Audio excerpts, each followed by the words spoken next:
Friday, the 16th of September. This is your Business Morning. Welcome everyone to the show.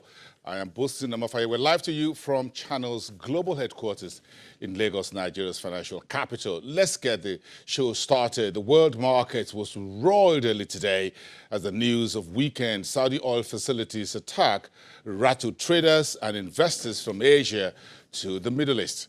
Oil prices jumped the most since the first Gulf War. Brent prices up 11% in early trade, tapered a little bit to 9%. In the metals market, poor man's gold, known as silver, was up 2.96%, beating 1.27% gains by gold. Step into the equities and currencies markets and you see Asian stocks trading water. According to Bloomberg, the emerging markets for Middle East and Africa, world index was down 0.4%. US dollar index, that's your DXY, edged lower to 98.20 against the basket of major currencies. Canadian dollar was up about 0.5%. Euro was steady. And as we speak, the European stock markets are taking a bit of a beating. We're checking with our London studios within the show to have the first trading day on the UK markets later. Then you have some stories from the local front ahead of September 23 and 24. That's next week, Monday and Tuesday, by the way, in case you're not looking at your calendar. Nigeria's Central Bank Monetary Policy Committee rate meetings. Analysts are watching what you call the perfect storm, as it were, for Godwin Emefiele and the rest of his team. How will they decide next week? We have August inflation data out tomorrow, September the 17th. Some analysts are forecasting a bit of a gentle uptick in our headline CPI. Oil prices are hot as we speak. What does it mean for Nigeria moving forward? That will be part of what the Central Bank Committee will be considering on Monday and Tuesday. Then we have a second quarter economic data, not really sterling as it were. Capital inflows in the second quarter was down massively, about 48% year on year. Foreign trade data also came in last week. And then you have a second quarter GDP data sluggish than the previous quarter. All of this will be in the basket that the Central Bank MPC will be considering next week. I want you to keep this in mind, that we now have a cocktail of local and external vulnerabilities that the Central Bank will have to consider for a critical September meeting. On the market side, this is MTN Nigeria Communications PLC, Nigeria's largest listed telco. She's set to launch its first ever local commercial papers, 100 billion naira commercial paper program by MTN. According to sources close to the offer, the MTN is looking to support its working capital and general corporate purposes with a 100 billion naira program. The first tranche of the 100 billion will be 25 billion naira. That is what sources told us over the weekend. MTN delivered 1.4 trillion naira revenue in the full year 2018, and this company is coming to the market for its first ever commercial paper, 100 billion naira. And that's as big as it can get. So let's get a bit of a sense and piggyback to the world marketplace, where world markets are roiled early today because of the weekend Saudi oil facilities attack. That's one big story we're tracking for everyone. But let's keep that in the kitty right now. We'll get some analysts to unpack this for us and what it means for the entire marketplace as we start a brand new market week. But of course, as we're getting set to come on air, the story around identity management continue to crop up. This is the age of identity theft. Verify me, knowing you. Very difficult to know who is standing next to you because it's difficult. These days, online fraud, technology fraud is on the increase. So what is Nigeria's quest for a reliable ID system? Let's talk to one of the gentlemen in the business who understand how it all works, and that is Esige Aguele, who is the Managing Director and CEO at Verify Me Nigeria. Is live to us from Abuja studios. Esige, good morning. Welcome to the program. Good morning. Thank you for having me. Thank you. Just as we thought that, well, perhaps we're getting a hang of the whole ID, identity management, identity system, folks are saying, I'm on my phone, I'm putting my PIN and whatever, and someone is standing next to me or a couple of miles away and is stealing my identity. This is rattling the banking system. Billions of naira are getting lost. Folks' accounts have been hacked. How serious do you think the world we live in is right now? We asked for technology, now we have it, now we got problems. Yes, we do. And the problem of identity verification is very serious, and it's twofold.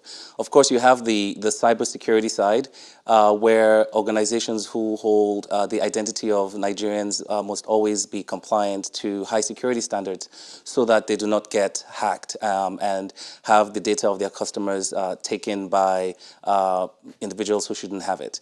The second issue we have of identity verification in Nigeria, or knowing your customer, which is what we call KYC, is that many people also are not documented in Nigeria.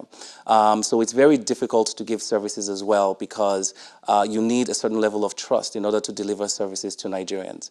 And this is the reason why today the Nigerian Identity Management Commission, NIMC, is having, today on September 16th, having the National ID Day to create awareness about ID verification, the need for ID verification, and to also provide the opportunity and the platform where people can get information on how they can document themselves and get their national ID number, which is their NIN. Yes, so we've got the NIMC, the central bank's doing BVN, everybody's trying to key in, the Securities and Exchange Commission is also trying to key in, the FCC, the ICPC, NFIU all want data, want everyone to be online. Then you talk about the credit market.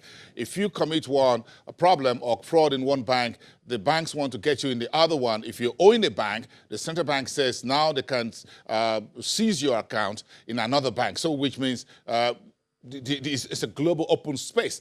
But the problem with an open space is that fraud becomes more easy. Mobile phone is on, a smartphone is on everybody's hand.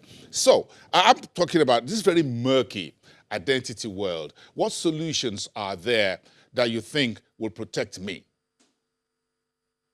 Excellent question, actually. So, documentation of individuals is just the first step.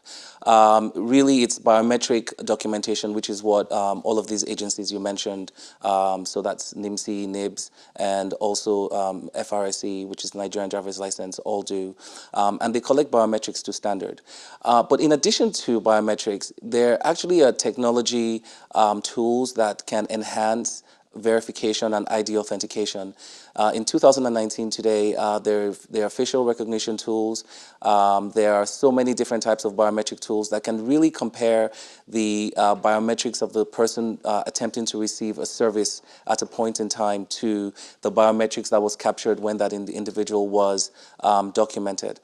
So I would say that ID verification is the first step, but to specifically answer your question about what can protect you is all organizations in Nigeria that are providing services really looking into the best solutions to secure the data of their customers. And one of the best ways they can do that is by actually doing on-site biometric authentication as well, which is real-time and available through many organizations in Nigeria today. Okay, so let's bring in private sector folks like you, because when we talk about technology, it's private sector institutions, organizations like yours that will provide the identity. The government can only supervise and put what you call legislation around what is being done. So when we talk about the private sector in Nigeria, we're very happy. We've seen folks doing what you called data application. They can now write software and things like that. So, but with this also come folks that perhaps you can trust everyone who is an application writer and things like that. So what do you guys need from on the side of the government to help us have a secure financial system? Well, that's a loaded question, and I think the government is already doing a lot of this, which is why they're having National ID Day. The first level is is obviously the documentation. The second and very key thing we need is actually the interoperability of this data, which you mentioned, across organizations. So for example, an incident happens at one financial institution, another financial institution should be able to, as quickly as possible, have access to that information for their own decision making. So I would say standardization of the data so that it can be interoperable is where we would need our government to come in and help us assist to make sure that it can be standardized and that organizations who have access to this data comply with the standardization so that we can have proper reporting. The issue really mostly also with what you talk about apart from ID verification is actually the reporting aspect of it. The reporting capability and the data standardization so systems can understand each other is really where we have a lot of area for improvement. And I think when we cover that gap and close that gap, we'll actually be able to provide real-time, insightful data to decision makers that are providing services so that we can prevent a lot of fraud in Nigeria. Okay, a final one, SCK, has to do with the business solutions for businesses. You look at the unpleasant story of British Airways and a few other who have got hundreds or thousands of account holders or people who are buying tickets getting hacked and all of that, costing untold millions of dollars in losses and people's ID. It happened in a number of companies in Europe and elsewhere. So for Nigerian businesses, how do we protect ourselves? What solutions are there from private sector folks like yourself to bring us up to speed in protecting everyone, knowing me, knowing you, knowing who actually I'm doing business with? Mm-hmm. And it varies, right? So there's one way when it's happening online. It's really very difficult. I think actually Nigeria is really as secure as most countries with our e-commerce. One of the things private sector organizations can implement that we actually have now are really facial recognition tools, OTP tools as well, where you send codes to registered phone numbers so people can verify their e-commerce transactions. One of the ways that I would say online fraud will be stopped in the near future actually is that when folks are paying for their transactions online, there will be additional layers of two-factor authentication and biometric authentication that will really reduce a lot of the fraud that we see today. In terms of in-person, like with the case with British Airways, I think organizations just struggle with continuing to keep up with, I would say, some fraudsters who are innovative, and technology always sometimes has to catch up. Right now, technology is in a great place where if we actually implement the tools that we have available, such as facial recognition, and like I said, there are many organizations in Nigeria that people can reach out to have these services. We will be able to greatly probably reduce frauds for customers close to 100%. Sige Aguele, thank you very much, Managing Director and Chief Executive Officer at Verify Me Nigeria. We'll give you guys all the best as you hold the National Identity Day. Thank you so much, Data Discussions there. Thank you so much from our Abuja studios.